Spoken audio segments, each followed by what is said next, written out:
L'Assemblée va maintenant. The Assembly will now hear an address by His Excellency Paul Kagame, President of the Republic of Rwanda. I request protocol to escort His Excellency.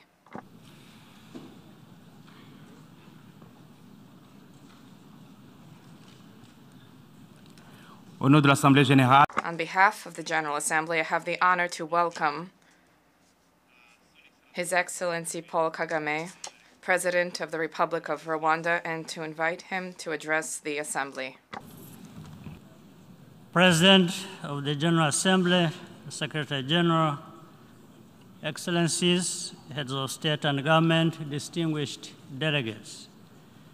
The Secretary General's landmark report, Our Common Agenda, has only grown in value since it was launched 1 year ago.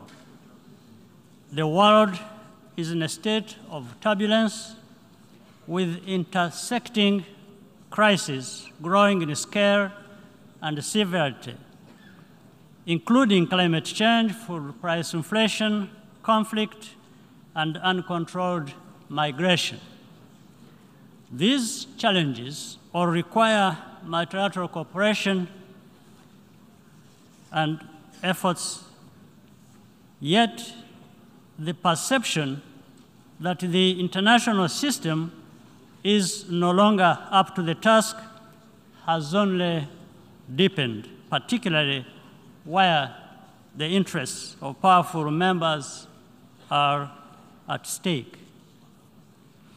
In the Eastern Democratic Republic of Congo, recent setbacks have served to highlight that the security situation is fundamentally no different than it was 20 years ago, when the largest and most expensive United Nations peacekeeping mission was first deployed.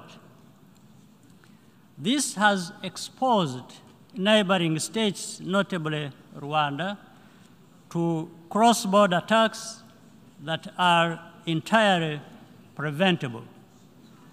There is an urgent need to find the political will to finally address the root causes of instability in Eastern DRC. The blame game does not solve the problems. These challenges are not insurmountable, and solutions can be found. This would ultimately be much less costly in terms of both money and human lives. Despite shortcomings, there are examples to demonstrate that international cooperation can successfully address the issues that matter to all of us. Global health is a case in point. The Global Fund to fight HIV, tuberculosis, and malaria has helped save countless lives in Africa and beyond, while also strengthening health systems. I hope that all countries will respond strongly and sustain their commitments at the 7th Global Fund replenishment session, chaired by President Biden later today. Africa is doing its part, but must do more. For sustainability, external funding must go hand in hand with increased domestic financing for health.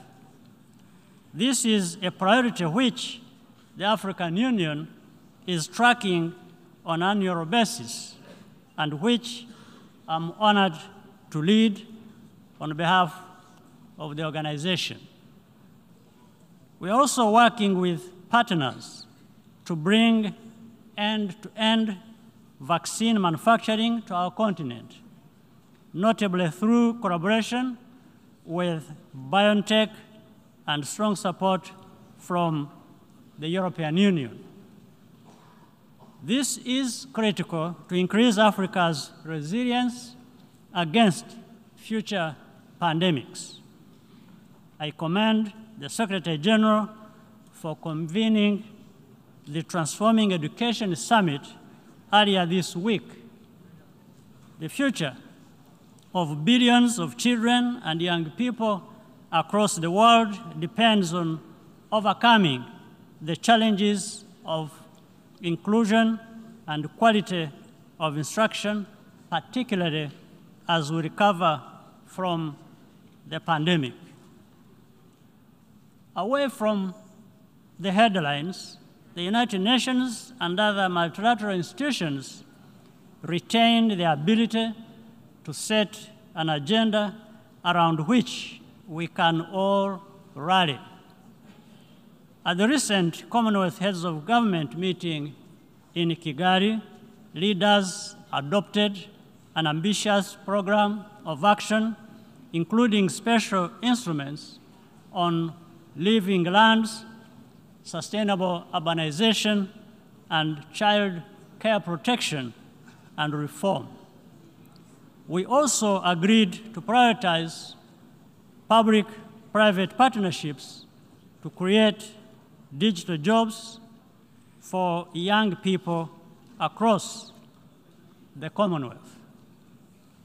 The future is digital, and transformation is happening now, as evidenced by ongoing work of the Broadband Commission for Sustainable Development and the Smart Africa Secretariat.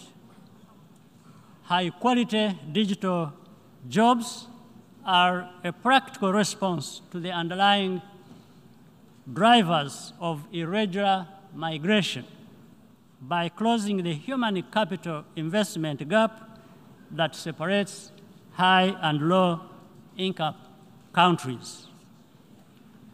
To ensure that the benefits are equally shared, we must continue investing equitably in emerging technologies, such as artificial intelligence. In the area of peace building and counterterrorism, regional initiatives can complement the important work of the United Nations.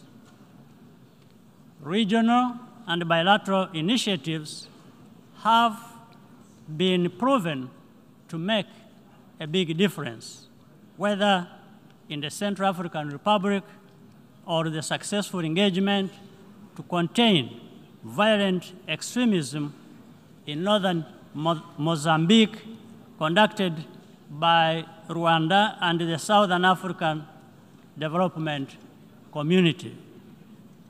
If this approach were tried properly in DRC, as proposed by the Nairobi process, it would make difference. However, to be sustainable, such efforts require consistent financial support from the international community. A lot is at stake, and time is not on our side. We cannot anticipate or prevent every crisis, but we can be better prepared to react quickly and effectively when needed, especially if we work together. I thank you for your kind attention.